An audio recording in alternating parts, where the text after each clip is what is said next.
Señores, el periodista Carlos Márquez se niega a desaparecer.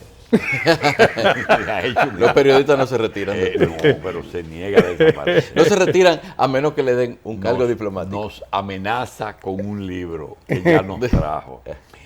La diplomacia competitiva, tiempo de integración y TLC, de Carlos Márquez.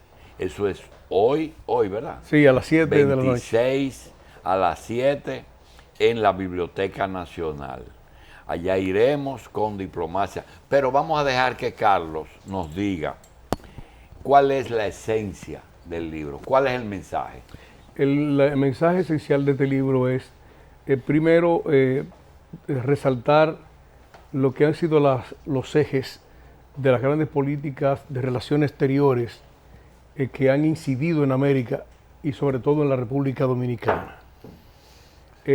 Al mismo tiempo, una serie de planteamientos independientemente de lo que es la historia de la diplomacia en América, que se inicia precisamente con Benjamin Franklin, el gran precursor de la diplomacia en el continente de manera general, es Benjamin Franklin.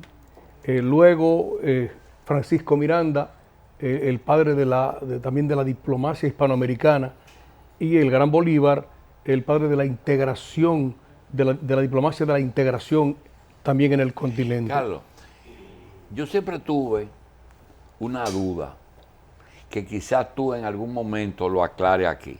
Por el título, porque nada más he visto el título, dice Diplomacia Competitiva, Tiempos de Integración y TLC. Es decir, la diplomacia económica, es decir, los diplomáticos buscan mercados, pero yo recuerdo la palabra, cuando tú oyes de que ahí te está buscando un inglés, ¿tú sabes lo que significaba eso? Que la embajada inglesa cobraba las deudas de las empresas locales que le debían a empresas inglesas. Cuando tú comprabas, por ejemplo, González Ramos o la ópera, compraba Casimir Inglés mediante una operación de carta de crédito o una operación de un crédito que se la daban los ingleses o los hindúes a esos españoles que vendían tela en el Conde. Cuando llegaban los documentos, el embajador inglés llegaba y le decía, mire, en el Banco Nueva Escocia o en el Banco Royal están los documentos, vaya y páguelo. Y si tú no lo pagabas, a los pocos días llegaba el embajador, entonces le decían al español, mira, ahí te está buscando un inglés. Eso se quedó. Es decir, que la diplomacia económica no es nueva. No es nueva. Siempre el cónsul ha defendido los intereses económicos de sus representados. Ahora, ¿dónde está la diferencia, Carlos? Bueno, la diferencia es que en aquella época, y mucho antes que ello, la diplomacia en esencia estaba vinculada a la expansión de los pueblos, a la apertura, al acondicionamiento de la guerra, a la apertura de la guerra, al cierre, a la astucia para hacer la guerra.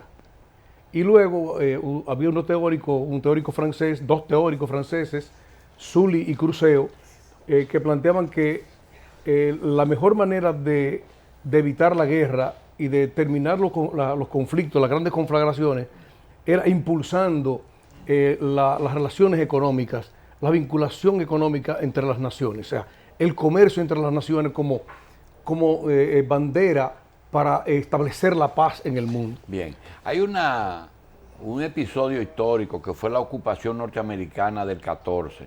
Eso se originó por una deuda. La deuda, sí. Ellos comenzaron con primero la en el empréstito Harmon, pero fue por un empréstito que no se pagó. No se pagó. Sí. Después Balaguer nos enseñó que las cañoneras podían cobrar deuda externa. Y a mí me preocupa que todos los días estemos más endeudados pensando como que un día va a venir una amnistía y nos van a decir, ya ustedes no deben. Entonces, nosotros queremos dar testimonio de esto que está pasando. Tú hablas de TLC. Sí. Tú sabes y de la deuda también ahí. Tú sabes lo que pasó aquí en Santo Domingo. Y yo te digo una cosa, corro el riesgo de ser demandado, pero no me puedo quedar callado. Yo quisiera un día juntarme con Fernando Peña, que ahorita viene, para que hagamos un trabajo sobre eso. República Dominicana firmó el Tratado de Libre Comercio que tú mencionas aquí. Sí.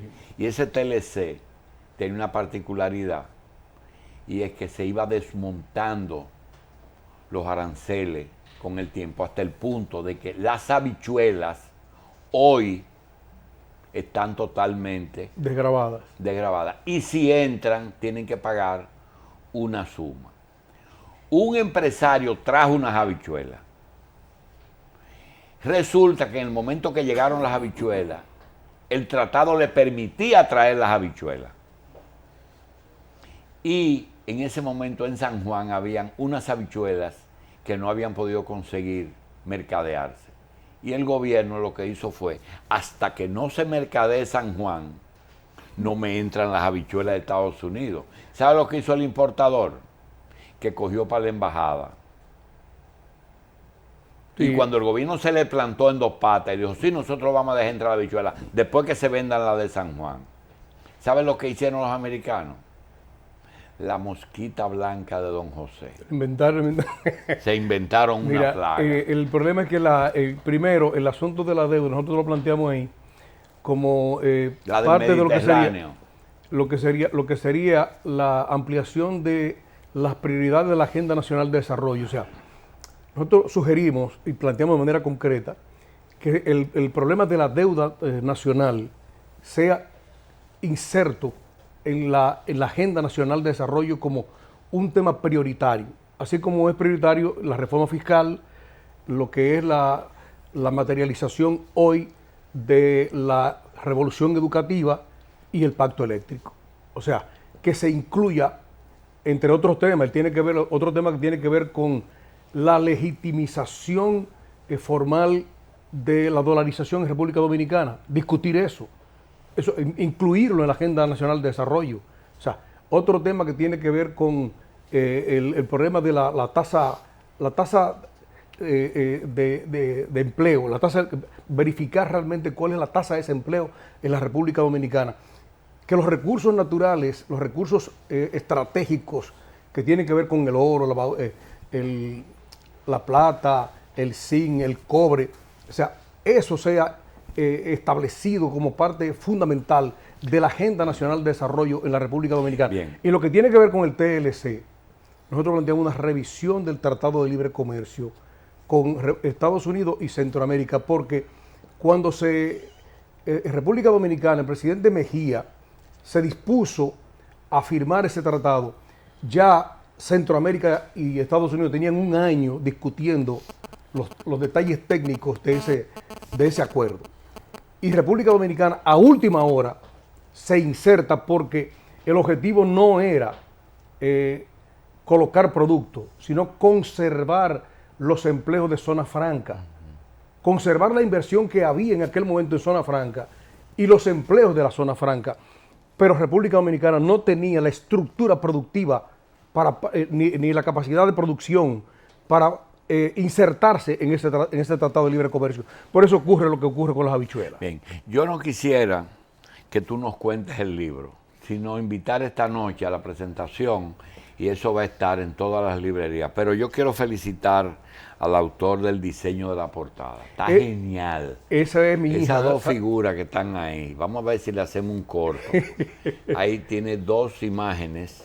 Una es de exportaciones y otra es de importaciones. Sí. Ahí están los productos agrícolas y por otro lado los tecnológicos.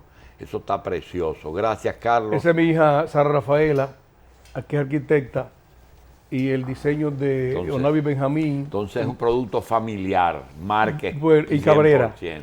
Y Mari Gotro, que hicieron la diplomacia competitiva y tiempos de integración y TLC. Carlos Márquez, esta noche en la biblioteca. A las 7, Biblioteca Nacional. Bien. Y a partir de mañana, pues estará en las librerías. Las diferentes librerías. Cuesta del libro ahí que yo te lo voy a comprar. Está bien, hermano. Gracias, Carlos. Vamos a una pausa y regresamos un momentito.